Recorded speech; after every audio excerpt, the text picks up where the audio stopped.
nuevamente a esta nueva sesión del ciclo que venimos organizando cada año con IEMET. Bueno, primero quería dar las gracias a ustedes por su presencia, en primer lugar, a la ponente, a la moderadora y a nuestros socios del IEMET, con los cuales es un placer trabajar. Y para nosotros, como tanto Fundación La Caixa como Club de Roma, hoy es un honor tener con nosotros una ponente tan singular y tan atípica, entre comillas, como Teresa Vicente, porque es una jurista y no lo parece. Dejadme hacer una broma con los juristas. He conocido, algunos he conocido de toda mi vida, por suerte, y en el mundo del derecho he conocido dos tipos de personas. Los abogados que buscan las pegas para que las cosas no cambien, que esto, que modas son estas, esto no puede ser, la ley dice que no sé qué, este es el marco. Hay un tipo, o sea, lo que llamamos abogados defensivos, que son un poco pesados, con toda confianza. Si alguno de ustedes pertenece a este colectivo, pues me excuso por anticipado, pero bueno, es un tipo. Luego hay otro tipo de abogados, por ejemplo, Miguel Roca, por poner un ejemplo, de personas que utilizan el derecho para imaginar cosas. Entonces, estos realmente son, yo diría que estadísticamente algo menos, pero son muy valiosos. Luego hay los juristas ya muy raros, como la ponente de hoy, que además de poner imaginación, salen del mundo de derecho y amplían horizonte buscando la síntesis entre el derecho y la ecología. No sé si lo digo bien, pero es algo parecido a esto. Y esto es realmente insólito, y esta capacidad de innovación pues me parece inhabitual y muy respetable y muy valiosa, y al final la humanidad avanza a partir de personas, de la experiencia y el esfuerzo de personas que ponen imaginación, de además constancia, coraje, sabiduría, capacidad de escucha, liderazgo, una serie de cosas que nuestra ponente de hoy ha reunido y que consiguió, después de años de esfuerzo, que en el 2022 el Parlamento Español aprobara una ley que reconoce derechos al Mar Menor, que también suena un poco insólito. Digo, hombre, el Mar Menor, qué cosa más extraña. Y además en tiempos en que los negacionistas campan por sus respetos. Desgraciadamente, bueno, pues se consiguió.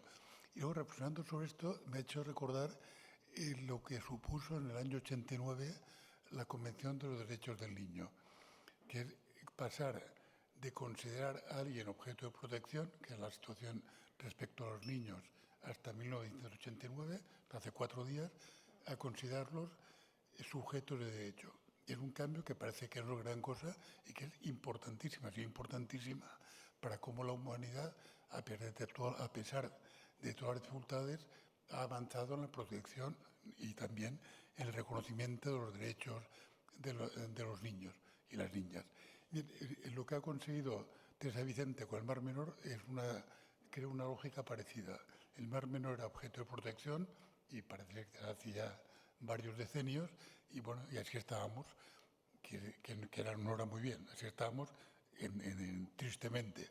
Y en cambio, desde el 22 se abre una esperanza notable porque había un cambio insólito y original en Europa, por lo que hemos aprendido, que es el de considerar al Mar Menor sujeto de derechos. Y esto realmente es muy importante.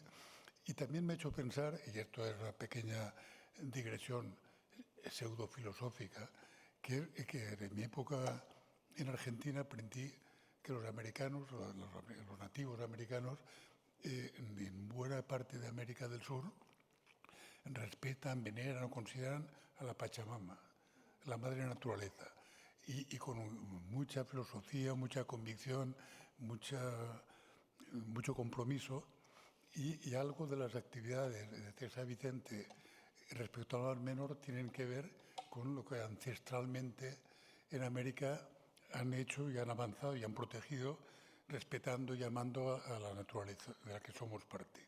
Y en todo caso, insisto, es un honor escuchar hoy a Teresa Vicente y contar con una moderadora que le va a sacar seguro todo lo que, bueno, o buena parte de lo que Teresa lleva dentro. Muchísimas gracias.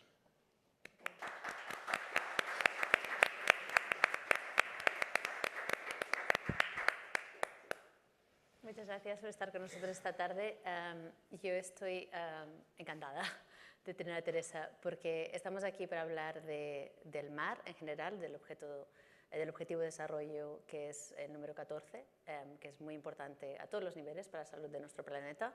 Es importante para la salud alimenticia, es importante para la gestión del cambio climático, es importante para la protección de nuestras costas, el océano es esencial y este Objetivo de Desarrollo sigue siendo el menos financiado de todos los OEDS. Y el Mediterráneo es un microcosmos de esta realidad y el Mar Menor es de todo menos menor, biológicamente y a nivel de esta laguna salada, la más grande que tenemos en Europa, que está separada por este banco y que históricamente había sido realmente este centro de vida y de biodiversidad y que en los últimos años ha sido tristemente el backdrop de muchos eventos nefastos de los que hablaremos. Y yo creo que en este contexto, no sé vosotros, pero a mí me cuesta encontrar razones para no perder la esperanza. Y normalmente las razones que tenemos para estar esperanzados no son muy creíbles. O sea, la gente que nos está vendiendo esperanza normalmente no saben de qué hablan. Y si saben de qué hablan, raramente es una iniciativa que venga del pueblo, digamos, suele ser pues académicos o científicos.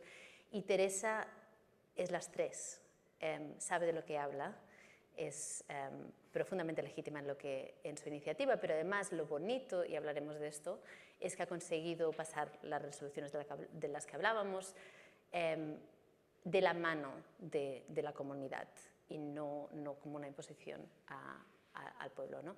Entonces voy a tener que leer, porque Teresa tiene más logros que días del año, voy a leer unos cuantos solo para que veáis por qué estoy tan contenta, que podamos hablar con la directora y catedrática de Derechos Humanos y Derechos de la Naturaleza de la Universidad de Murcia, más de 30 años en esta labor, ganadora del premio Goldman al Medio Ambiente, que es como el Nobel de los ecologistas, lideró esta campaña de la que hablaremos más en detalle, recibió la Medalla de Honor al Voluntariado del Consejo de Europa en 2023 y ha sido reconocida por las Naciones Unidas y en muchas cumbres climáticas de las que también hablaremos. Y me gustaría empezar con qué fue el evento que desató en ti las ganas de pasar del mundo académico al tinglado en el que estás ahora, del activismo. Háblanos un poco de tu trayectoria. Bueno, sí, algunas veces me han preguntado, pero ¿cuándo has empezado a ser activista? Y yo digo, bueno, yo creo que nací así, porque yo he sido activista, pero jurista siempre. Por ejemplo, cuando yo he estado ejerciendo como abogada muchos años, 10 años, lo dejé por un problema de incompatibilidad con ser profesora en la universidad a tiempo completo. Cuando ya saqué mi plaza, pues tenía que elegir, no podía ser las dos cosas. Pero en ese tiempo, por ejemplo, yo apoyé a la plataforma de afectados por la hipoteca y bueno, presenté una objeción de conciencia en el juzgado porque yo como abogado había llevado desahucios, pero los desahucios no eran como son ahora. Los desahucios eran procedimientos declarativos en que la persona desahuciada pues tenía derecho a un juicio y en el juicio podía explicar, oiga, que yo no tengo dolo, que yo no es que no pague porque no quiero, sino porque nos hemos quedado sin trabajo en mi casa y no tengo dinero. Incluso llegábamos a acuerdos en los juzgados para que esa persona pagara poco a poco y en el momento del desahucio no era un momento tan doloroso como es ahora, que yo me he llevado a mis alumnos a los desahucios para que entiendan qué es eso, ¿no? Los momentos de los desahucios eran momentos comunitarios. Yo he estado como abogada en casa de la persona que iban a desahuciar y venía un vecino, todavía no estamos en el euro, ponía 1000 pesetas encima de la mesa de camilla y el secretario judicial ya tomaba nota y separaba el desahucio. Porque se demostraba que no había intención de estafar, de no pagar, sino que había una imposibilidad. Ahora mis alumnos han presenciado cómo en los desahucios, que no es que solamente sean en gente pobre, pero la gente rica como que le da vergüenza, ¿no? que presencien su desahucio. Entonces, hemos ido a desahucio, normalmente de barrios vulnerables, y ellos han visto cómo se acaban arrastrando a la gente de la casa, a la madre, a los niños, a personas mayores, y estaban un montón de coches de la policía En los desahucios de antes no habían coches de la policía. ¿Por qué? Porque hubo una época, me parece que fue cuando estaba en el gobierno Aznar, en que se cambió la ley. Entonces, en vez de ser un procedimiento declarativo en el que podías exponer tus causas y el juez ver si había dolo o no había dolo, se convirtieron en ejecutivos. Los procedimientos ejecutivos no están pensados para las personas, están pensados para el comercio, en el que para no parar el comercio son procedimientos muy rápidos y no se mira el porqué. Solamente se mira, tú no has pagado en 3 meses, pues yo cojo y me quedo con lo tuyo. Y luego se convierte en un producto financiero todas esas casas. Entonces yo ahí fui activista, ¿por qué? Pues porque es mucho más fácil explicarle a tus alumnos, hasta que me lo prohibió el rector, pero bueno, hubieron generaciones que ahora están en los tribunales y me los encuentro y me dicen, nunca se nos olvidará esa lección, ¿no? Porque ellos ya da igual de qué partido político seas, pero ellos me decían, profesora, pero el derecho no está hecho para solucionar conflictos. ¿Por qué los crea?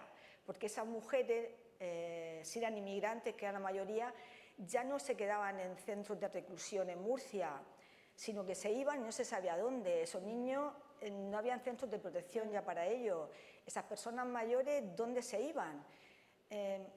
Lo que hacían era crear un gran conflicto. Entonces, por eso presenté una objeción de conciencia ante el juzgado, para que los juzgados repensaran los procedimientos y cuando habían menores, cuando habían personas mayores y cuando no había dolo y cuando no había trabajo, que no siguieran adelante con esos procedimientos. Y bueno, ese ha sido mi activismo, siempre desde el ámbito jurídico. Y aquí ha pasado igual, ¿no? Me pregunto si hubo, porque creo que es interesante que hables de derechos sociales precisamente, porque como decíamos, los derechos de los niños, de las personas, de la naturaleza, no es o el uno o el otro, ¿no? Cuando lo ves así, ¿hubo un detonante para ti en el contexto del Mar Menor y del medio ambiente? Es decir, sé que hubo, por ejemplo, una mortandad enorme en el 2019. ¿Hubo algún evento que tú vivieses que dijeses, ahora esta es mi prioridad? Sí, fue el 19 de octubre de 2019, en el que ahora estamos a punto de otra anoxia. Esta mañana, como ya estamos constituidos en la tutoría, me ha llamado el comité científico, el presidente, y me ha mandado los informes. Perdona, anoxia es que los peces se ahogan, ¿no? No hay oxígeno. Anoxia es que no hay oxígeno ya en el agua, entonces la vida sin oxígeno pues no puede seguir y empiezan primero el fondo marino, el bosque del fondo marino empieza a desaparecer, viene una serie de algas, de columnas de algas que absorben el oxígeno. Como no llega el oxígeno abajo, no pueden hacer la fotosíntesis, empieza también mortandad, que también consume mucho oxígeno, la vida en la laguna no puede vivir y salta, que es lo que pasó en 2019, salta a la orilla de la playa con la boca abierta y vivos todavía, los peces y los moluscos, al grito de no puedo respirar, no me habéis dejado ni oxígeno para respirar. Y ese grito es el que movilizó al pueblo y el pueblo tuvo en ese momento una nueva conciencia, una conciencia ecológica de sentirse uno con el Mar Menor y dio el salto a una ética ecológica, a pedir responsabilidades. Antes de pasar a la solución, que es mi parte favorita, hablemos de por qué se causó ese problema. O sea, sé que hay el tema de turismo, agricultura, es decir, ¿cuáles han sido los factores que han causado que el Mar Menor se convierta en un lugar donde los peces se ahogan? Bueno, esto es la historia de una muerte anunciada, ¿no? Desde hace más de 30 años, el Mar Menor ha ido recogiendo, que eso se le debe al derecho ambiental y a los que luchan por la naturaleza, figuras de protección. Ahora mismo el Mar Menor es el ecosistema que más figuras de protección tiene en España. Tiene protección internacional, tiene el Convenio de Barcelona, que es el convenio de protección de toda el área del Mediterráneo, es convenio Ramsar, que es también un convenio internacional muy importante, tiene figuras de protección de la Unión Europea, está dentro de la Red Natura 2000, tiene todas las cepas, todos los CEPIN, todas las figuras de protección, europeas, tiene también figuras nacionales de protección, tiene figuras regionales, es parque regional, es humedal protegido, es zona de especial conservación para las aves, tiene todo el recorrido y con todas esas figuras, al mismo tiempo, el modelo económico de nuestra región, pues desde hace 40 años, ¿no? Pues primero se ha basado en la minería. Bueno, la minería empezó en los 50 o los 60, pero esa minería, que al principio no era una minería que tenía mucho impacto en el medio ambiente, pasó a ser una minería de cielo abierto, ¿no? Que esa sí que tiene un gran impacto. Sí. Después de la minería y el gran boom de los 60 y los 70, pues viene toda la vorágine del boom inmobiliario, del negocio inmobiliario. La Manga del Mar Menor, que todos lo conoceréis, bueno, pues eso, la Manga del Mar Menor es pues son una serie de dunas de arena que separan al Mar Menor del Mar Mediterráneo y lo comunican por canales o golas. Entonces esas dunas, que no se deberían de haber tocado, están absolutamente invadidas por edificaciones sin ningún plan urbanístico y edificaciones que solamente se utilizan una vez al año, pero provocan un impacto muy grande. Luego la edificación en toda la cuenca del Mar Menor, que no paran de crecer con urbanizaciones, y después de eso ya en los tiempos más recientes la agricultura intensiva y la ganadería intensiva, que es lo que ha provocado ya las anoxias de 2016-2019 y ahora vamos por otra. Porque al llover, pues claro, como hemos alterado el equilibrio del planeta, pues lo que siempre ha sido bueno para el planeta ahora es malo. Nosotros que somos semidesierto, que teníamos que estar contentísimos cuando llueve, porque nunca llueve y necesitamos la lluvia, ahora nos ponemos a temblar, porque viene la dana, entonces arrastra toda la agricultura intensiva de la cuenca y todos los purines de la ganadería intensiva, y eso unido al calor, y pues lo que hace es que provoca la anoxia. O sea, es como si alguien que está enfermo, pues le metes algo más, ¿no? Que le llega una enfermedad más. Pues ya el Mar Menor estaba muy tocado con toda esta agresión. ¿Por qué? Porque en la economía no se miraba el Mar Menor como algo vivo, no se miraba el Mar Menor como algo maravilloso que forma parte de nuestras vidas y que tenemos que respetar para el equilibrio de la región y de todo el planeta. No, se miraba como algo para sacarle beneficio económico. Pero eso no es porque seamos los más tontos, los murcianos, ni los más burros. Eso pasa en todo el mundo. Sí. Bueno, y en Cataluña creo que lo de construir demasiado en la costa lo tenemos, también somos expertos en el tema. El tema del turismo también, en todo el Mediterráneo, creo que es uno de los temas que tenemos más en común. Hablemos de la solución, hablemos de la alternativa, ¿no? Es decir, tienes este modelo extractivo, todas estas presiones. ¿Qué es el modelo de los derechos de la naturaleza? ¿Cómo es diferente al modelo que tenemos de defecto? Exacto, el derecho ambiental. ¿Cómo es diferente del modelo que tenemos así de base, que es el antropocéntrico? Sí. ¿Y cuáles son las consecuencias legales de cambiar de modelo? Bueno, las consecuencias legales ahora las explicaré, pero las ha explicado de una manera magistral el Tribunal Constitucional en la sentencia última que ha dictado sobre nuestra ley de los derechos del Mar Menor. ¿Cómo surge? Bueno, para no alargarme, mi tesis doctoral, cuando tú entras a la universidad con 18 años, pues tienes tanta fuerza que cuando te dicen que no, dices, pues ahora voy a por eso. Ahora ya no, la edad yo creo que es muy mágica en eso, ¿no? Entonces, yo entré en la universidad hija del estado del bienestar, ¿no? Yo entré en el año 81, España había pasado de una dictadura a una democracia social, yo había vivido el cambio en mi casa, vengo de una familia de abogados, pero de abogados progresistas, entonces el derecho lo ha explicado muy bien pues, el presidente del Club de Roma, que yo adoro el Club de Roma porque yo entré a la universidad con los papeles del Club de Roma en la mano, lo ha explicado muy bien, ¿no? Pueden ser abogados que lo que hacen es repetir la ley, son dogmáticos y repiten la ley, da igual que sea justa o injusta, da igual que haya cambiado la realidad, hay que seguir con la misma ley. O hay juristas que el derecho lo tienen como una ciencia y como algo que le ayuda a conocer una parte de la realidad, pero también le ayuda a poder cambiarla, ¿no? Y ese fue el caso de mi familia, ¿no? Mi madre fue una gran luchadora por los derechos de la mujer porque mi abuela Paca era una mujer muy inteligente, pero no pudo ir a la universidad. Ella fue feliz porque mi abuelo la quería mucho, pero ella quería viajar con nosotros y no podía trabajar. Entonces mi madre sí fue a la universidad, pero fue la primera generación.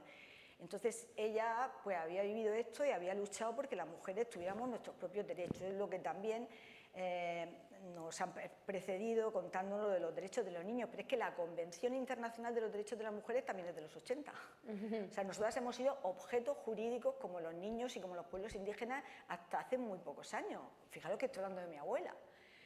Entonces, y luego mi padre, pues él tenía el despacho, como en ese tiempo, los médicos o los abogados suelen tener los despachos en casa. Tenían casa muy grande, en un lado tenían el despacho y en otro lado tenían la oficina. Y entonces ellos hacían mediaciones por la tarde entre los abogados para desjudicializar las causas, ¿no? Entonces yo ahí me impregné mucho desde muy pequeña. Y claro, yo pues vi muchas causas que veía injustas. Cuando eres pequeño tienes mucha sensación de la injusticia, ¿no? Pero yo veía que ellos abrían canales, que la lucha de mi padre era por darle derechos a los trabajadores, porque cuando expropiaban una zona que estaba cerca de mi casa, que era como una barricada de gitanos, él lo que hacía era asegurar que esos gitanos iban a tener viviendas antes de desalojarlos. Y yo me acuerdo de ver el despacho lleno de gitanos y la gente se asustaba, mis amigos cuando llegaban a casa, porque llegaban ahí todos vestidos de negro, tal, y en cambio en mi casa no había miedo con eso, ¿no? Entonces yo tenía la otra visión que nos han expuesto, ¿no? La visión de que el derecho es un medio pacífico de solucionar conflictos, no de crearlos, ¿no? Entonces a veces pues se solucionan conflictos a base de la fuerza o de una ley móvil, pero eso en realidad no lo ha solucionado, lo ha dejado ahí y volverá a surgir. Por eso yo cuando entré a la universidad me pareció muy bien, porque cada día nos cambiaban la ley, cambió el derecho civil, porque apareció el divorcio, apareció la separación, apareció algo que yo he vivido como una injusticia muy grande en el despacho de mi padre, que eran los niños legítimos e ilegítimos. Yo veía con 8 años llegar a mujeres llorando que tenían hijos del señorito fulano, pero no los reconocían y entonces se les llamaban hijos ilegítimos y no les daban dinero a esas mujeres, entonces tenían que ponerse a limpiar o a ejercer la prostitución por darle de comer a sus hijos. Yo soy madre y las que seáis madre lo sabéis lo que te duele ver a un niño llorar porque no tiene leche para comer. O sea, es algo que no lo puedes soportar. Y eso pasaba en España. Los hijos ilegítimos no tenían derecho a nada y sus madres pues eran condenadas a la miseria. Claro, cuando a mí en la universidad me dijeron que había desaparecido la diferencia entre hijos legítimos e ilegítimos, dije, qué bien. Cuando los trabajadores tenían sus derechos, que negociaban en convenios colectivos con los empresarios, dije, qué bien. Pero era algo que a mí me parecía que ya había habido una lucha, que había sido la generación anterior a mí, pero yo era hija del cambio climático y yo había estudiado los informes del Club de Roma y había estudiado qué había pasado en la cumbre de Estocolmo. Entonces yo llegué a la facultad diciendo que el planeta estaba muy mal, que era una responsabilidad del modelo que predominaba en el mundo, del modelo de desarrollo, de progreso, y que el derecho tenía que decir algo. Y entonces pues me dijeron que me callara, que estaba loca, que si yo quería saber cómo estaba la naturaleza que me fuera a ecología, bueno, bla, bla, bla, no voy a contar toda esa historia. Hubo un profesor al que reté y él me retó a mí y me dijo que si acababa con matrícula de honor quinto, porque antes eran 5 años, que él me dirigiría una tesis sobre justicia ecológica, que es de donde vienen los derechos de la naturaleza. La codirigió un catedrático de ecología, que era de la escuela de Margalef, que era de aquí de Barcelona, y que era Luis, y entonces, pues nada, salió la tesis, fue el primer tribunal interdisciplinar, con eso tiramos la barrera académica o epistemológica entre ciencias sociales y ciencias naturales, Por eso yo ya estaba preparada, por eso, no sé, cuando estás luchando por algo, yo siempre le digo a mis alumnos, vosotros seguir luchando, porque nunca se sabe cuándo va a llegar el momento.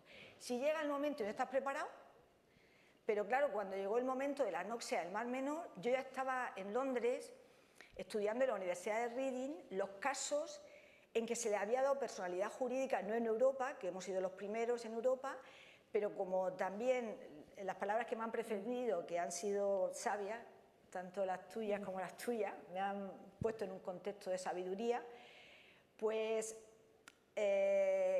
claro, cuando me dijeron que me daban una beca para ir a estudiar cómo jurídicamente, cuál era la técnica para darle derecho a la naturaleza, yo dije, esta es la mía. Yo ya tengo el paradigma de justicia ecológica, que lo necesitábamos en Occidente porque solamente habíamos llegado hasta la justicia social, y ahora necesito dar el salto a positivizar esa idea y un naturalista, esa idea de filosofía del derecho, esa idea del derecho natural del siglo XXI, la necesito convertir en derechos subjetivos, que es con lo que yo me he ganado la vida en los juzgados. Y entonces, justo a los 3 meses de acabar mi beca allí, que ya sabía cómo se hacía, mis alumnos que sabían dónde estaba, me mandan un email, me llaman y me mandan una foto, que luego veréis, con la mortandad del Mar Menor. Y me dicen, profesora, necesitamos reconocerle derechos a la naturaleza. Sabemos que usted está con el río Wanganí, con el río Atrato, pero necesitamos para este río. Por favor, quédese más tiempo y estúdielo. Yo estaba en el Centro de Justicia y Clima de la Universidad de Reading, que es como una clínica jurídica donde hay geógrafos, geólogos, politólogos, no solamente juristas. Pero pedí al rector que me ampliara la beca, pero me dijeron que no, que tenía que volver. Y al volver se lo dije a mi alumno y mis alumnos me dijeron, ¿pero usted sabe cómo se hace? Digo, pues claro, si me he tirado 3 meses estudiando. Y me dicen, vamos a hacerlo nosotros. Qué maravilla. Que me lleva y así empezó. Ahora vamos a hacer un poco este viaje de cómo fue la campaña ciudadana. Creo que tienes slides para presentar y vamos a hacer un poco realmente la historia a través de imágenes y de tu punto de vista de cómo fue la campaña desde este momento al texto que tengo delante mío. ¿Cómo fue todo? Vale, y justo me quedo ahí. Empiezo con mis alumnos. Mis alumnos eran parte del movimiento. Y ahora lo voy explicando porque ya son fotos. Estas fotos no las he hecho yo en plan, voy a hacer un PowerPoint científico, no. Conforme hacíamos la utopía realidad, conforme era, esto es imposible, y lo hacíamos posible, pues cogíamos la foto y la poníamos. No he llegado hasta la sentencia del Constitucional porque no me ha dado tiempo, pero esta la tengo aquí, en papel. Entonces voy a ir un poco rápida, porque si no, no me va a dar tiempo. Vamos a ver. Esto es lo que os he contado. O sea, tenemos una nueva realidad que los científicos la llaman el antropoceno. Fue un término creado por los geólogos y los que estudian la evolución del planeta. Si ahora vais a cualquier museo, aquí también seguro, que nos dice la etapa de la Tierra, del planeta, pues encontraréis que ahora estamos en el antropoceno. Que esta etapa del planeta se caracteriza porque la gran modificación, el cambio climático y todo el cambio del planeta no lo ha producido un meteorito, sino que lo hemos producido nosotros. No con dolo tampoco, sino porque lo que predomina en el mundo es un modelo de progreso, un modelo basado en las finanzas y en el beneficio económico que no ha visto la grandeza de nuestro planeta y que lo ha considerado un objeto. Entonces, eso es lo que nos lleva al momento en el que estamos. Por tanto, la justicia, que es la que tiene una visión crítica del derecho y la que permite crear nuevas cosas, ha creado el modelo de justicia ecológica. Y ese modelo de justicia ecológica nos permite decir que nuestra tierra tiene dignidad, que el agua tiene dignidad, que las montañas tienen dignidad, que nuestros ríos tienen dignidad y que tienen sus propios derechos. Y que nosotros lo único que tenemos que hacer es reconocerlos, como pasó con la Declaración Universal de Derechos Humanos, en la que reconocimos que las mujeres teníamos derechos, que la gente que no tenía dinero tenía derechos, que los indígenas tenían derechos y que los niños también. Entonces, nosotros hemos logrado ahora en la Asamblea, aunque no se ha cumplido, pero tenemos ahí la resolución, que la siguiente cumbre sería reconociendo que la naturaleza tiene derechos y entonces deberíamos caminar en el siglo XXI con la Declaración de Derechos Humanos y con la Declaración de los Derechos de la Naturaleza. Porque es como el último explotado. Los trabajadores, al tener derechos, al principio les pareció muy mal a los empresarios, pero ahora conviven con eso. Cuando las mujeres teníamos derechos, a los hombres les parecía muy mal, a muchos. Y también la economía parece que se iba a caer, pero ahora todo el mundo está contento con eso. Entonces quiere decir que tenemos que caminar dentro de los límites de nuestro ecosistema. Tenemos que agradecerle al medio natural que gracias a él estamos aquí. Es el único planeta que nos permite vivir. Los ricos ahora se van a otro planeta, la NASA gasta muchos millones en ver si hay agua, pero es que aquí hay mucha agua. Este es el planeta del agua y está contaminada. Entonces, pues tenemos que darnos cuenta de que después de que el planeta permitiera la vida y tuviera agua, tuvo que haber una evolución biológica muy grande hasta encontrar aquellos mínimos elementos de fauna, de flora, de química que nos permitiera vivir a la especie humana. De tal manera que nosotros vivimos gracias a los ecosistemas y si el ecosistema solamente se produce una variación de unos pocos grados, nosotros ya estamos dentro de la sexta extinción. Entonces, bueno, ahora iré más rápida. Bueno, todo eso lo hemos aplicado al Mar Menor. Ahí tenéis, le hemos dado derechos no solamente a la laguna salada, que este es el mar Mediterráneo, esto es el sureste de la península ibérica y estos son los 3 canales o olas. Y luego están las islas volcánicas que hay dentro. Pero también le hemos dado derechos a toda la cuenca, que son 1.600 kilómetros cuadrados. Porque el problema está en la cuenca. El ecosistema es todo. El problema está en que la cuenca vierte a la laguna. Y bueno, ahí la tenéis, ¿no? 1.600 kilómetros cuadrados de cuenca y 135 kilómetros cuadrados de cuerpo de agua. Esto es lo que ya os he contado. Esto ha sido la muerte anunciada, actividad minera, planes de urbanismo incontrolado, sistema de alcantarillado deficitario, de todo el crecimiento, agricultura intensiva, las granjas de cerdos, que yo me acuerdo cuando íbamos al Mar Menor. Yo me acuerdo de 2 cosas. Primero, que mi padre se enfadaba mucho porque no veía, porque había tantos insectos que no veía al final. Y también, y nosotros decíamos, ¡ay, baja las ventanas que vamos a mar! ¡Ay, se huele a mar! Y ahora, baja las ventanas que se huele a cerdo. Y no hay ni una mosca cuando llegamos. Eso es peligrosísimo, que ya no hayan insectos, ¿no? Y bueno, pues eso es lo que ha pasado. Esta es la manga del Mar Menor ahora. Dios. Esta es la manga del Mar Menor ahora. Y esto no se utiliza. Se utiliza pues unos meses al año, ¿no? El resto, si vais a la manga, está desierto. Bueno, esto sobre todo fue en los años 70 y tal.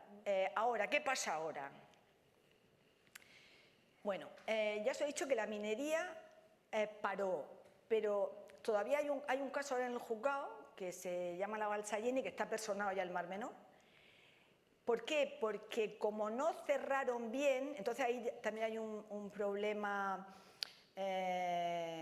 pues de esas redes empresariales que incluso a los abogados nos cuesta mucho desenredarlas, ¿no? Cuando te metes resulta que se ha muerto no sé quién, el otro se había pasado no sé cuánto, el otro se lo había dado a la región de Murcia para que la cerrara bien, entonces el otro se lo dio total, que hay muchos que no están bien sellados y sigue vertiendo a la laguna. O sea que todavía tenemos el problema de la minería. Y luego está la agricultura intensiva. Pues también yo he conocido esto sin agricultura intensiva y sin ganadería intensiva. Entonces tú lo que veías era un montón de animales que iban haciendo su recorrido, ¿no? Y pues una ganadería extensiva que iba de un sitio a otro. Ahora no puede, porque se han cargado todo eso. El suelo, yo he aprendido mucho aquí, porque desde la tesis que dicen ecología, pero yo ahora en la mayoría de los paneles hay científicos, entonces yo me he enamorado del suelo. O sea, el suelo es una maravilla, la vida que hay en el suelo. Si nosotros hubiéramos dejado el Mar Menor como lo conocimos, claro, si somos semidesierto, ¿cómo vamos a coger 4 cosechas al año?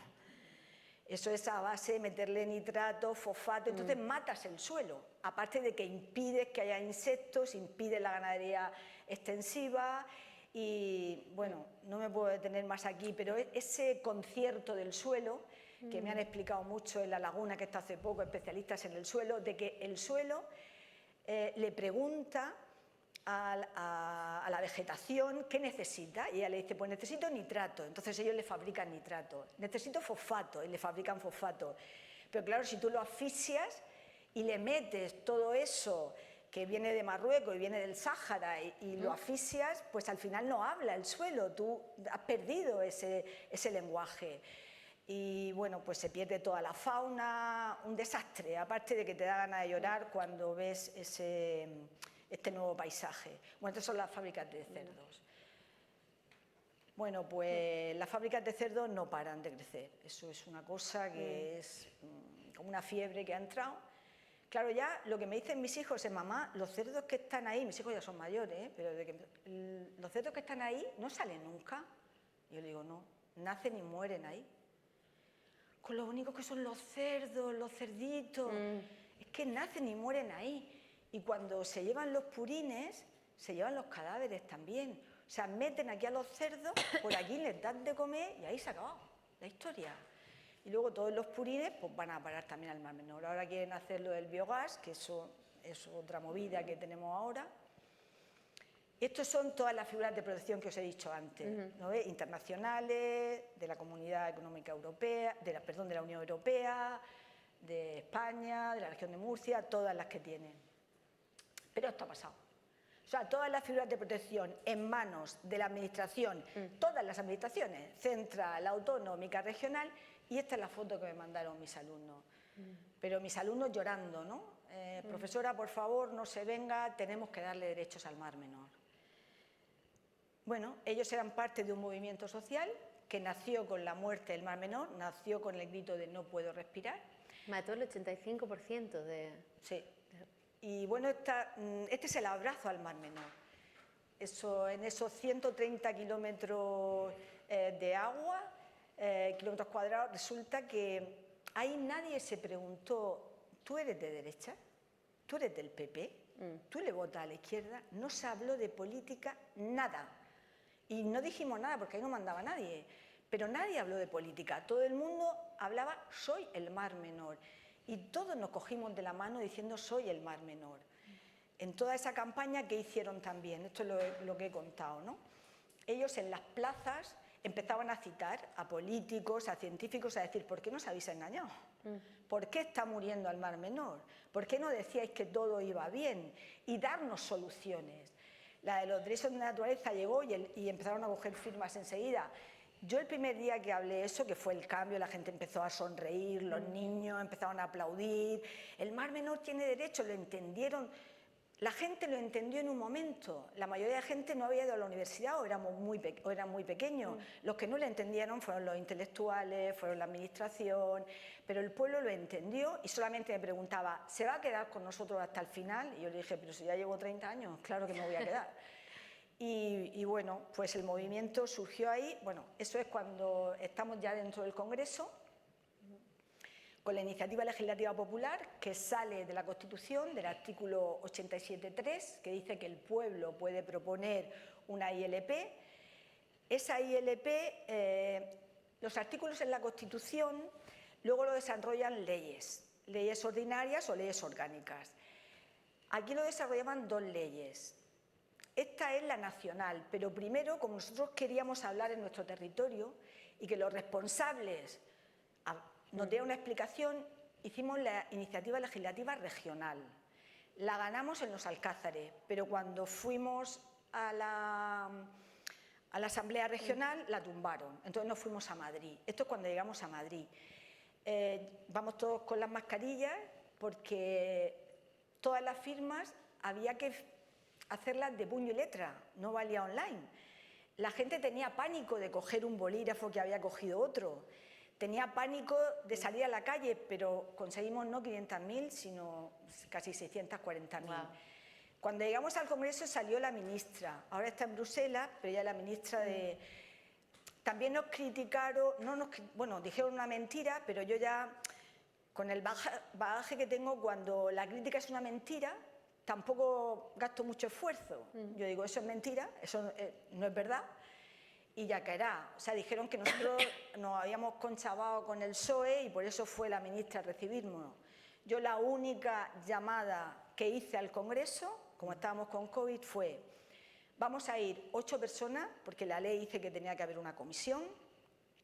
Vamos a presentar lo que llevo aquí en el brazo, es la primera proposición de ley, que cuando la haces tienes que llevarla y registrarla para ver si esa ley está bien o no. Y lo único que llamé fue al registro para decirle: somos tantos, estos son los DNI, déjenos pasar al Congreso. Pero luego cuando llegamos, luego si quiere yo lo cuento, pero no me quiero alargar, tuvimos un altercado ahí con las banderas, con la policía, y entonces yo creo que por eso salió la ministra, o porque alguien le habrá dicho que estábamos ahí, no lo sé. Pero nosotros, a los políticos, dijimos que si nos querían ayudar muy bien, pero cuando llegáramos allí con la ley. Pero bueno, esa fue nuestra entrada en el Congreso. Bueno, esto es porque cuando me preguntan cuál fue el momento más difícil de todos esos meses. Bueno, llegamos en agosto de 2021, teníamos que conseguir 500.000 firmas, pero no llegábamos ni a 300.000, que era mucho, era muchísimo para el momento en el que estábamos, pero entonces yo ya empecé, la gente empezó a preguntarme: profesora, ¿y si no llegamos, qué hacemos? Y yo dije que llegamos, pero también tomé mis medidas, ¿no? Fue cuando pedí una dilación, que la concedieron enseguida. También tomé un ejemplo de Barcelona, porque aquí en Barcelona, en la época esta del COVID, a una ley se le había dado una ampliación de 3 meses y me basé también en ella para eso. Pero esto sobre todo es porque cuando dicen que la naturaleza no habla. Nosotros sin este grito, sin este segundo grito de Mar Menor, no hubiéramos conseguido las firmas. Pero ese día de agosto de 2021 el Mar Menor volvió a gritar: no puedo respirar. Y allí se desató la locura. Mira, tuvimos que venir 3 veces a Madrid, bueno, estamos en Barcelona, ir a Madrid con una furgoneta porque no dábamos abasto con las firmas. Ya nadie preguntaba, y eso de los derechos de la naturaleza, que era lo que preguntaban al principio, que está bien porque así se enteraban, ¿no? Nadie preguntaba, todo el mundo: queremos firmar, queremos firmar. Aquí en las Ramblas eran un montón de mesas, un montón de firmas. Bueno, este fue el grito del Mar Menor que convertimos nosotros en el grito de los derechos del Mar Menor. Hasta el presidente del gobierno firmó. Estábamos en todos sitios. Bueno, esto es cuando llegamos a la oficina del censo electoral. Somos la comisión promotora y a la única que nos llamó fue a la sirena del Mar Menor. ¿Por qué? Una de las cosas que nos pasó, no voy a contar muchas porque no hay tiempo, pero yo creo que esta es importante, es que el gobierno regional, a la cátedra, nosotros queríamos dinero público. Teníamos bancos que querían ayudarnos y tal, pero nosotros queríamos dinero público para la cátedra de Derechos de la Naturaleza, que fue anterior a la ILP. Y nos dieron 15.000 euros, cuando casi todas las cátedras tienen como mínimo 50.000. Pero nosotros dijimos, vale, 15.000 euros, con que sea público. En el momento que empezamos a recoger firmas nos lo quitaron, el dinero. Entonces, todo esto lo hicimos sin un duro. Pero entonces empezó a venir de todo el mundo, pues directores de cine, ella es una acróbata que se convirtió en la sirena del Mar Menor, vinieron un montón de países, hay un himno al Mar Menor, que ese tiempo luego lo ponemos, pues con Miguel Ríos, con Rosalén, con todo, o sea, tuvimos de todo. No, la gente nos decía, a mí Greenpeace me llamó, no voy a ir a ningún sitio porque no tenía organización. Nosotros, ¿cómo que no? Nosotros tenemos la organización del corazón, de que como no tenemos dinero y nadie nos manda, pues nosotros lo que se nos ocurre lo hacemos. Hablando de organización, odio decirlo, pero tenemos 5 minutos. No sé cuántas más te quedan. Esto es cuando estoy hablando en el Congreso, cuando estoy defendiendo la ley. Todo el mundo dijo que sí, izquierda, derecha, grandes, pequeños, menos Vox. Vox nos amenazó con ir al Tribunal Constitucional y entonces yo le dije, id ya, hoy, porque eso es lo que necesitamos, que el Tribunal Constitucional hable, porque si no, aunque saquemos la ley, siempre vamos a tener la espada de Damocles con que es inconstitucional. El Constitucional habló y cómo habló. Bueno, en la toma en consideración es cuando los partidos dicen qué van a votar. estamos acostumbrados a que digan una cosa y luego hagan otra, pero aquí cumplieron. O sea, lo verde, lo sí, los únicos que votaron que no fue Vox, los 52 son de Vox. Y las abstenciones eran los partidos independentistas, tanto catalanes como vascos, porque ellos habían llegado a un acuerdo, no con esta ley, sino con otra, como que las leyes que eran de todo el Estado, ellos se abstenían, ¿no? Esas son las 6 abstenciones. Todos los demás partidos, los 266, 265 fueron que sí. Y luego esto es en el Senado. Cuando una ley sale por la puerta del Senado, eso es matrícula de honor. Intentaron con las enmiendas frenarnos y que volviéramos al Congreso, pero no lo consiguieron y salimos por la puerta grande. Los únicos no, ¿dónde están los no? Los 3. Es porque Vox solamente tenía 3 en el Senado. Bueno, este es el triunfo de la ley, que es un triunfo de la ciudadanía, y como veis, habían miles y miles de personas. Cuando entré al Congreso, los partidos políticos me decían: Teresa, esto es una revolución, porque habían, yo no sé, 5.000, 6.000, 7.000 autobuses de todos sitios.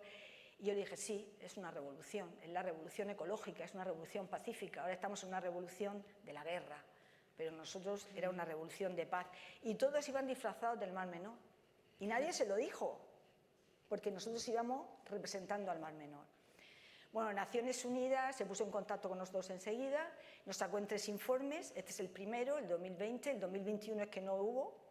Nos llamaron, esto es Naciones Unidas en Nueva York, me llamaron para ir a explicar a la Asamblea General la ley y me dijeron que eligiera a un político. Y yo elegí al alcalde de Los Alcázares, que ahora es tutor del Mar Menor también, porque él fue el único alcalde, aunque luego todos los demás, casi en todos los municipios, apoyaron la ley, pero Los Alcázares era el único municipio que, según la ley, podía hacer una iniciativa legislativa regional por la cantidad de habitantes que tenía.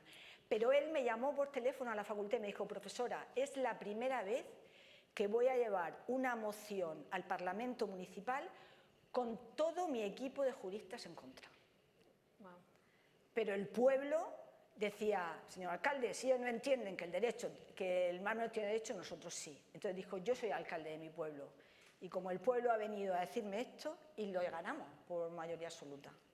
Bueno, este es el alcalde, este es el secretario general de la universidad, que dio el apoyo, me dio cobertura ahí en Naciones Unidas, y el otro es un profesor que era de Derecho Administrativo y al final se pasó a los derechos de la naturaleza y me acompañó a Nueva York.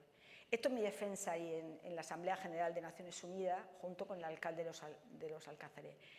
De ahí salió otra resolución. Bueno, aquí le dedico 3 páginas al Mar Menor. Esta es nuestra ley, ya terminó. Esta resolución es muy importante, si queréis luego hablamos de ella. Logramos que la Asamblea General dijera lo que queríamos, lo de la Declaración Universal, que la próxima, que sería en abril pasado, no sería ya antropocéntrica, sino sería centrada en la Tierra. Al final no lo hizo, yo estaba allí en la Asamblea General porque la Unión Europea y Estados Unidos se negaron a que fuera en la Asamblea General. Pero en la Asamblea General es el único sitio donde puede salir una declaración universal. Pero bueno, eso está ahí y seguimos luchando por ella. Y luego en el último minuto logramos, esta ya es la última, que es muy importante que los derechos de la naturaleza estén dentro de la Convención de Biodiversidad. Porque es como decirle: vale, nosotros tenemos estos derechos por ahora en la Declaración Universal de Derechos Humanos, pero vosotros, la biodiversidad, tenéis vuestros propios derechos. Esto yo estaba allí, en Canadá, y lo colamos en el último minuto. O sea, no puedes perder nunca la esperanza, porque en el último minuto salió y ya todo el mundo se levantó y tal. Bueno, ya está. Muchas gracias. Muchísimas gracias.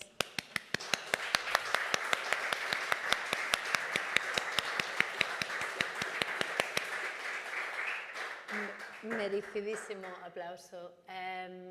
Yo voy a tener una pregunta más y luego vamos a abrir. Quería asegurarme que hay tiempo para preguntas porque seguro que las hay. Felicidades. Bueno, y sobre todo gracias. Mi pregunta es, ahora ha pasado la ley, pero que una ley pase y que se aplique, como comentábamos, no es lo mismo. Entonces, me gustaría, como última pregunta, preguntar, ahora la ley ha pasado, pero ¿cuáles son los bloques que aún tenemos? ¿Por qué no se está implementando? cómo se podría y cómo es que una ley sea pro naturaleza, pero que el gobierno, las instituciones siguen siendo antropocéntricas.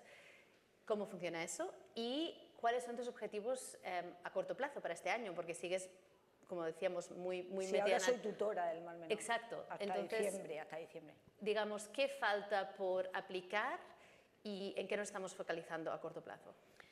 Bueno, vamos a ver, la ley, yo os aconsejo que las bajéis de internet porque es muy fácil. A mí una de las cosas más bonitas que me han dicho cuando voy por la calle es: profesora, la única ley que entendemos. Y como jurista es muy importante, porque yo pienso que las leyes las debería entender todo el mundo, porque nos dicen lo que tenemos que hacer y si no lo hacemos conforme a la ley nos meten a la cárcel o tenemos que pagar dinero. Entonces, hacer leyes que no entendemos ni los juristas, y entonces ahí estamos jugando con la interpretación. Entonces, estoy muy orgullosa de haber redactado una proposición de ley en la que la gente me dice que la entienda. Es que estaba escrita para que la gente la entendiera, porque nadie en pleno COVID se juega la vida para firmar una ley que no entiende. Entonces, bueno, hay dos artículos en esta ley, que son el 6 y el 3, que es para implementar la ley. El formato de la ley es muy fácil. Vamos a ver, en derecho, en técnica jurídica, el derecho es una ciencia y tiene sus técnicas. Por eso cuando alguien dice, eso no puede ser, digo, dirás que tú no eres capaz de hacerlo. Es como a un médico que le dicen, este trasplante no puede ser. Dirá, bueno, será que tú no puedes, pero yo sí puedo. Entonces, decir que no puede ser algo en derecho, bueno, es que, no sé, nosotros sí que... La técnica es la siguiente. En derecho, para darle derechos subjetivos a alguien, a una persona o a una entidad, necesitas tener personalidad jurídica, ¿vale? Como un título que te da. Entonces, la personalidad jurídica... Cuando empezó la democracia en el siglo XIX, después de las revoluciones liberales, se le dio a los hombres blancos y con dinero, a los burgueses, a los ganadores de la revolución y a sus corporaciones.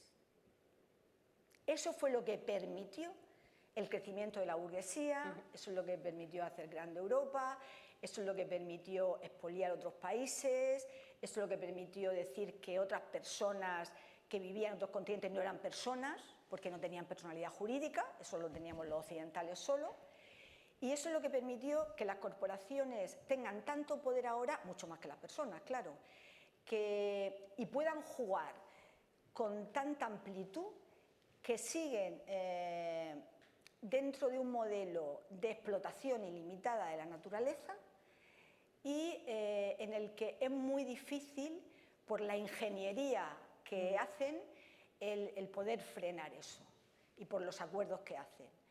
Entonces, claro, si ahora el problema ya no lo tenemos, entre comillas, porque siempre hay problemas, sí, pero no lo tenemos con los obreros, porque los obreros tienen sus horas de trabajo, por lo menos en la democracia, no lo tenemos con las mujeres, porque hay muchas mujeres, nosotras somos mujeres, en la universidad la mayoría son alumnas, o sea, tenemos derechos, podemos estudiar, podemos viajar, podemos trabajar, los niños tienen derechos, pero ¿cuál es el último explotado aquí? La naturaleza. ¿Y cuál es el centro de la vida? ¿De dónde viene la vida? Ya lo expliqué al principio, de la naturaleza. ¿Y qué es la naturaleza? Que es la típica pregunta filosófica. La naturaleza es, como también se nos ha dicho en la presentación tan bonita, la naturaleza es la ecología. Nosotros en Occidente aprendemos por la ciencia. Los pueblos indígenas pensaban igual que nosotros ahora, que la naturaleza es de donde sale todo, pero para nosotros eran unos retrasados, unos primitivos, que han sido los grandes maestros. Las zonas más cuidadas ahora, las menos contaminadas, son donde viven los indígenas. Pero claro, aquí la ciencia de la ecología aparece, yo la conozco cuando llego a la universidad, ya os digo, los grandes, o sea, dentro de la universidad aparece con Margalef, con González Bernaldez y con Luis Ramírez. Llega la ecología y nos dice, aquí hay un error que arrastramos siglos desde la edad moderna, que no es la naturaleza un objeto por un lado y el ser humano por otro, sino que el ser humano está dentro de la naturaleza, dentro del ecosistema, que depende de él y que impacta su conducta en él. Igual que si la naturaleza enferma, impacta en el ser humano. Y eso es transversal a todas las ciencias. Eso fue lo que me impulsó a mí a luchar, y aunque me decían que eso no era, que no podía ser y qué tal, abrir eso, ¿no? El comprender con la fuerza de la juventud esa realidad. La gente lo entendió cuando lo del Mar Menor. Entonces, esa nueva generación de derechos de la naturaleza es la solución radical para un peligro radical. Yo ahora vengo del consejo que ha hecho el gobierno para un pacto estatal frente a la emergencia climática. Y bueno, allí yo estaba en el grupo de científicos, lo que más se decía era adaptación. Lo grave que era la situación, claro, necesitaban que todos los científicos dijeran sí, es verdad, ¿no? Era lo que comprobábamos los científicos, que estamos ya metidos dentro, no es que tengamos que esperar, no, ya estamos aquí. Y bueno, pues eso, los niños ya el colegio, cuando llegue, le van a decir dónde se tienen que meter, cuándo la alarma, toda esa adaptación. Mitigación hoy muy poca. Y no se habló de los derechos de la naturaleza, cuando el día anterior, eso fue la semana pasada, ¿no? Sí. El día anterior nos habían dado otro premio, el premio a la mejor política mundial, por esta ley, a la mejor política mundial para sostener el planeta y las generaciones futuras. Yo hablé con el gobierno, por supuesto, con el secretario de Estado, fueron 4 ministros y el presidente del gobierno, pero ahí no se habló en clave de derechos de la naturaleza. Al final logramos meterlo, como hemos logrado siempre, en el último minuto, en el punto 9 de los científicos, que esperemos que salga en este pacto de Estado, ¿no? Los derechos de la naturaleza. ¿Por qué? Porque la clave es totalmente diferente. Si tú le preguntas a los ecosistemas marinos, porque como nos ha explicado muy bien mi compañera, estamos en el ODS de los sistemas marinos, si tú le preguntas a un ecosistema marino, porque esos son los derechos de la naturaleza, si el sujeto de derechos es la naturaleza, hay que preguntarle a ella. Que la naturaleza no habla, claro que habla, el Mar Menor no gritó. Hasta si tú tienes una maceta, claro que te habla, tengo sed, necesito comida, no estoy a gusto aquí. Hay veces que cambia una maceta y la lleva donde hay más luz y vuelve, ¿no? O sea, la naturaleza claro que habla. Ahora lo que hace es que grita, porque hemos roto su armonía. Entonces hay que preguntarle a la naturaleza. Claro, si le preguntamos a los ecosistemas marinos nos dirán, yo no quiero inteligencia artificial, porque me calienta, porque gasta demasiada energía. Y yo lo que necesito es que gastéis poca energía, porque los ecosistemas funcionan con que cada elemento utiliza el mínimo de energía para poder vivir y el resto lo libera.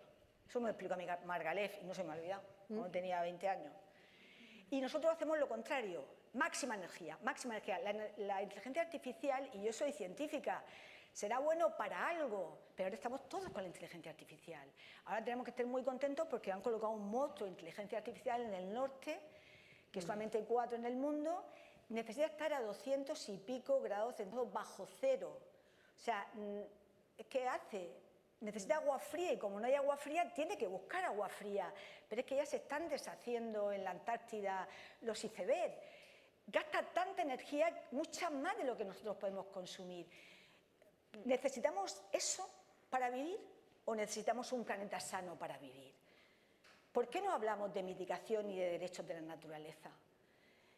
Yo no soy especialista en inteligencia artificial, sí he consultado al Comité Científico del Mar Menor antes de venir, no me quiero meter en eso porque no soy especialista, pero lo que sí sabemos todos es que gasta mucha energía y que necesita agua fría. Y eso no nos lo podemos permitir ahora que estamos en pleno cambio climático. Y como eso, el consumo ilimitado.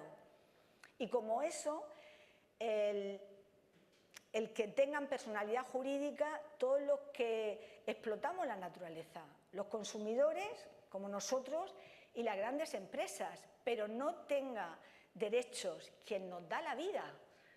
Eso no podemos seguir con eso y esos son los derechos de la naturaleza. Y eso es lo que consigue esta ley, ¿no? Lo que explica esta ley. Primer artículo, el Mar Menor tiene derecho. ¿Por qué? Porque lo decimos nosotros. Igual que en el siglo XIX se dijo que las corporaciones tenían derecho y no son nada, son un trozo de papel, son muy poderosas, pero en realidad no son nada. Ni las fundaciones, ni la universidad. Si desaparecemos todo en una fundación, en la universidad, hasta que un juez no disuelve el papel, sigue existiendo. Pero a la naturaleza le demos papel, no le demos papel, le demos ley o no le demos ley, está ahí.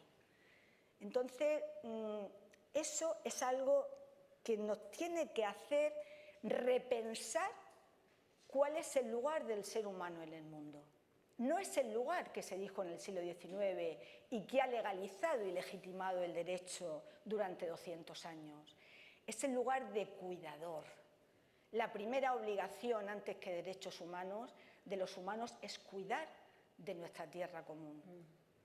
Y eso es lo que dice, primero, tiene derecho el mar menor, ¿por qué? Porque lo decimos nosotros.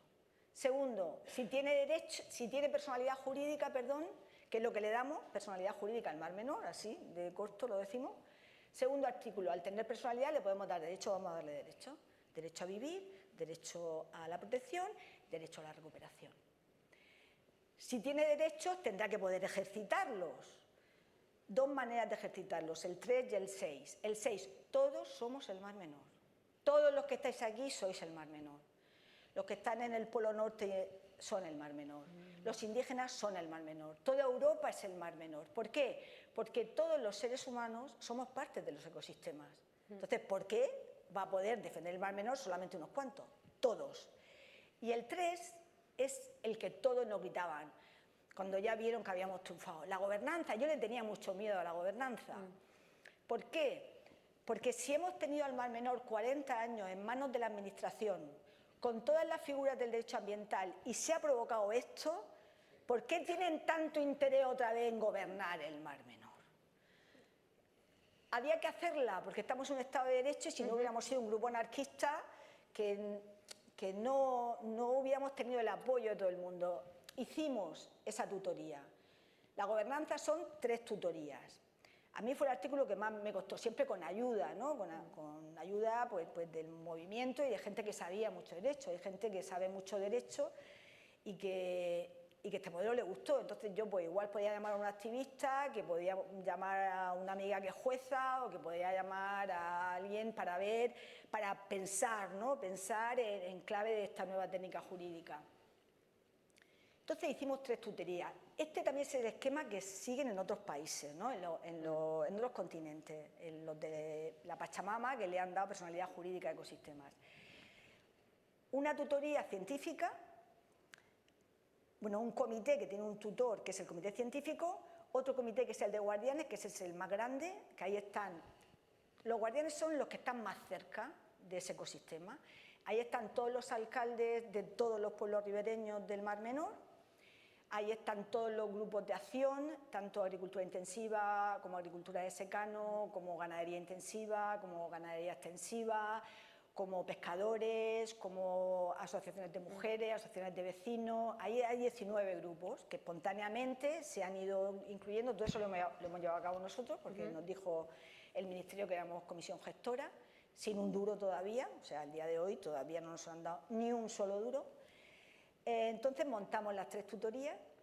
Para montar las tutorías tenía que hacer un real decreto, un reglamento, el Ministerio de Transición Ecológica, y tenía que pasar un procedimiento muy complicado. Nosotros seguimos el procedimiento, íbamos pasando, tenías que consultar al Consejo de Estado, a no sé qué, los informes que eran negativos nosotros los rebatíamos, porque ahí somos 4 juristas en el comité. Bueno, hay juristas, los hombres son todos juristas, porque dije, ya que hay hombres, que sean juristas, ¿no? Y las mujeres, como somos muy luchadoras, pues hay amas de casa, estudiantes, profesoras, somos 5 mujeres y 3 hombres. Y bueno, pues ahí vamos, nosotros íbamos llamando al gobierno, diciéndole, bueno, nosotros este informe, como todos somos públicos, lo rebatimos y tal, ya habíamos hecho todo. Nos llamaban a Madrid, fuimos a Madrid a hablar con la Secretaría de Estado y al final, después de ver que ya se había hecho todo para darnos el reglamento, seguían sin dárnoslo. Entonces yo hablé con el secretario de Estado y le dije, mire, no nos tome el pelo porque nosotros llevamos mucho tiempo luchando por esto. A nosotros nos cuesta dinero venir porque todavía no nos han dado ni un duro, aunque somos ganadores. Pero no nos gusta que nos tomen el pelo, entonces díganos por qué no dictan ya el Real Decreto. Y ahí entre unos y otros ya dijeron claramente que iban a esperar a la sentencia del Tribunal Constitucional. Claro, ellos son políticos, ¿no? Entonces lo que no querían es dictar un reglamento Y pillarse los dedos. Y pillarse los dedos cuando si el Tribunal Constitucional tiraba la ley. Sale la sentencia del Tribunal Constitucional, la sentencia se publica el 26 de diciembre de 2024, pues ya, no sé si fue, lo tengo aquí también, al par de meses ya dictan el reglamento, el 12 de febrero, dictan el reglamento. A partir de ahí nos nombran comisión gestora. El reglamento es muy difícil, primero de interpretarlo y luego de aplicarlo. Sí. Logramos interpretarlo, aplicarlo y ya estamos funcionando. Las 3 tutorías. O sea que ahora estamos funcionando. Pues el artículo 6, que está personado del mar menor en 19 procedimientos penales, pero lo que es el mar menor, Sí. con una acción particular del mar menor. Y luego las tutorías están funcionando, estamos ya en la segunda reunión, pero esta se va a acelerar porque esta mañana ya el grupo científico ya ha comunicado que el mar menor está en anoxia y que se espera otra mortandad masiva. Entonces vamos a convocar reuniones de urgencia. Yo la hubiera convocado hoy, pero como estoy aquí con vosotros, la voy a convocar el lunes que viene. Entonces, bueno, para eso funciona la tutoría. El comité científico es el que cuando tenemos un problema, nosotros lo llamamos para que nos diga el nivel del problema, o ellos nos llaman cuando los guardianes son los que están ahí, en primera línea, Sí. y nosotros, el comité representante, es el que lanza las propuestas, tanto a nuestro comité como a los otros comités. Y así es como funcionan los derechos del mar menor. Mucha suerte con intentar evitar el próximo grito. Muchas gracias por todo. Quiero darnos 10 minutos, solo tenemos para preguntas, creo que tenemos espacio para 1 o 2. Yo antes quería simplemente resumir un par de perlas que has dicho. Una es la naturaleza como último explotado y esta idea de romper la barrera epistemológica entre las ciencias sociales y naturales, que creo que en este contexto creo que estamos mucho de acuerdo. El no creer en la utopía, el no decir que te digan que es imposible, el entender la legalidad como una ciencia y no como algo para repetir sistemas, pero una herramienta que puede cambiarlos. Y el que te pille la oportunidad trabajando, creo que aparte de todo lo que tenemos a admirarte, la ética de trabajo y la pasión son realmente comendables. Así que muchas gracias por todo. Si alguien tiene una pregunta, tenemos 10 minutitos. Habemos. Creo que viene un micro. Sí, buenas tardes. Lo primero, muchas felicidades por este trabajo y por la brillante, como mínimo, llana exposición que hemos podido atender. Simplemente dejar un breve, pequeño, muy pequeño testimonio personal sobre el Mar Menor. El Mar Menor lo conocí cuando era un adolescente. Ahora tengo 52 años y pude ir con mi hijo hace 6 años exactamente y no pudimos ni siquiera disfrutar del mar en la orilla con él porque era todo lodo, para que gráficamente nos puedan entender lo que antes era una playa plana en la que se podía jugar, en la que realmente veías la gente mayor y veías que se juntaban allí, era imposible. Esto como experiencia personal, más allá de mi propia experiencia y de daros las gracias por esta conferencia,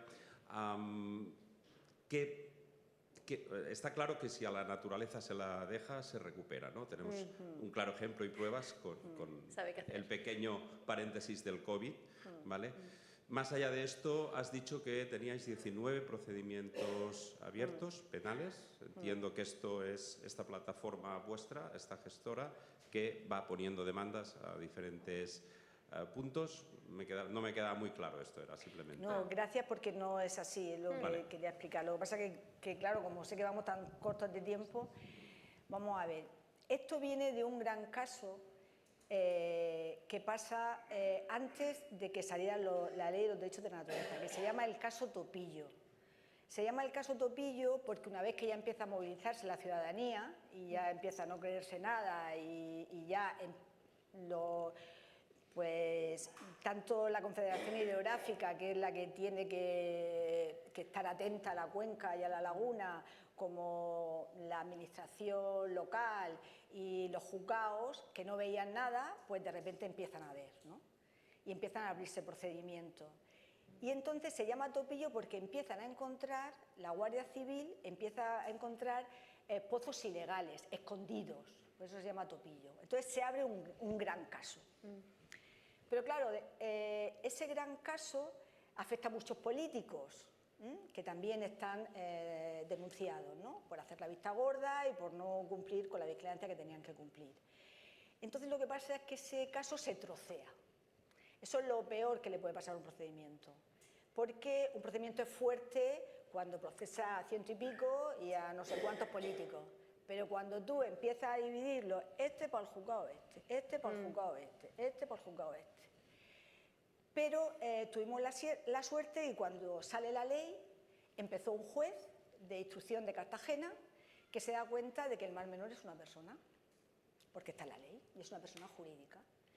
Entonces, cuando él ve que empiezan a llegar a conformidades el Ministerio Fiscal con la empresa o con el político o con quien sea, o que no tiene pruebas suficientes, yo no voy a juzgar al fiscal, pero si el fiscal no tiene pruebas suficientes, siempre el juez tiene en nuestro derecho la oportunidad de a la persona dañada decirle, bueno, el fiscal no ve pruebas para poder hacer tu defensa, ven tú aquí y te defiendes tú. Entonces él dijo, pues lo puedo hacer con el mar menor. Entonces llamó al mar menor y ahí empezamos a entrar. Entonces, pues, ¿qué pasó ahí? Que por un lado, él en los 3 procedimientos fue el que llamó y por otro lado, nosotros nos hemos personado en todos los procedimientos que nos hemos enterado. Y pues el artículo 6 nos han admitido. Yo creo que son 19, lo he preguntado al abogado que lo llevaba ahora, porque yo me quedé en 13, pero bueno, son entre 13 y 19. No, me dijo, te voy a mandar los casos, pero no me ha dado tiempo a mirarlo. Pero bueno, ha sido eso, no que el mar menor... Esta ley no está hecha para ir corriendo al juzgado, está hecha para que cambiemos la mentalidad, para que la administración empiece a ver que el mar menor no es suyo, que el mar menor es una persona por ella misma y que nosotros somos su voz, pero eso por lo visto todavía no lo ha entendido. Y luego hay jueces que sí lo han entendido y han empezado a llamar al mar menor y estamos ahí. Por ahora el mar menor no ha tenido que iniciar ningún procedimiento. Eran procedimientos que estaban iniciados ya, pero que el juez o bien ha llamado al mar menor o bien nos hemos personado el nombre del mar menor y nos ha admitido. Súper interesante. Creo que tenemos tiempo para una pregunta más. No todos a la vez. ¡Ey! Una. Bueno, yo me uno a los agradecimientos, muy interesante. Y bueno, primero recordar que en 2019 hubo 8 personas que dimitieron, que eran del Comité Asesor Científico en aquel momento de la región de Murcia. Entonces, bueno, nos has explicado la historia. Efectivamente, todo muy bien, pero entiendo que hay muchas presiones ahí. Entiendo que esas presiones las seguís viviendo hoy en día porque obviamente hay muchos intereses. Entonces, la pregunta es, ahora que tenéis la ley y en un caso de que se está viniendo ya un episodio de anoxia, ¿cuáles son los próximos pasos que vais a dar vosotros? Y si ya habéis notado como pues algún interés o alguien como que hay como zancadillas, bueno, no hace falta ni nombrar ni no, pero si lo estáis viviendo, porque a mí me da la sensación que obviamente tendréis mucha resistencia, igual que tenéis mucho apoyo, ¿no? Sí, mira, de los científicos que dimitieron, lo más significativo, la mayoría están ahora en el Comité Científico del Mar Menor, en este. Y ellos son los que nosotros le pedimos un informe en verano, cuando ya empezábamos a sospechar que el Mar Menor iba a caer en otra anoxia, y ese informe se lo pasamos a la Administración, tanto central como autonómica, para decirle que inmediatamente tomara medidas de emergencia porque eso podía pasar. Ahora ya, los informes que me han pasado esta mañana son de que ya científicamente hay anoxia en el Mar Menor. Entonces lo que se está esperando ya es la muerte del mar, el colapso del Mar Menor. Entonces, bueno, pues nosotros la tutoría lo que estamos haciendo es convocar las reuniones de urgencia, también en otro comité que hay de una oficina que ha puesto el Gobierno central para recuperar el Mar Menor, también se ha movilizado, pero lo bueno de nuestro comité es que ahora la gente no está a esperar qué le dice la Administración. Así que nosotros tenemos nuestro comité científico que está formado por científicos muy potentes y científicas muy potentes, que tenemos la misma información que sus comités científicos y que el pueblo ya puede exigir. Problemas que nos hayamos encontrado, por supuesto que nos encontramos problemas. Para mí, el mayor problema que nos hemos encontrado al día de hoy es que cuando hemos empezado a funcionar las tutorías, las 3 tutorías, la de guardianes, la de científicas y la de representantes, la única que no ha podido avanzar en la primera reunión, ahora vamos a tener la segunda, el lunes que viene, ha sido la mía. Porque la mía están 3 de la Administración Central, 3 de la Administración Regional y 7 ciudadanos. En la redacción de la ley, claro, nosotros pusimos 7 ciudadanos porque dijimos, es el tiempo de los ciudadanos. Tenemos que tener representación estatal y regional, pero ellos nos tienen que oír a la naturaleza y nos tienen que oír a nosotros. Pero claro, en el reglamento lo que han hecho, que yo no me esperaba este golpe, ni nosotros, o sea, los 7 ciudadanos que estaban, lo que decían a los políticos eran, qué tristes estamos hoy. Porque lo que decían era que en las votaciones de la tutoría de representantes, por lo menos una administración tenía que estar con nosotros. Nosotros pensamos, bueno, como son distintas administraciones, pues alguna estará con nosotros. Cuando uno diga eso, no, han votado los 2 en contra del pueblo. Y no ha sido algo importante como lo de ahora, no nos han dejado avanzar. Lo bueno es que las otras 2 tutorías sí han avanzado. La reunión anterior era simplemente para el reglamento que ha hecho el Ministerio de Transición Ecológica, que está aquí, este reglamento.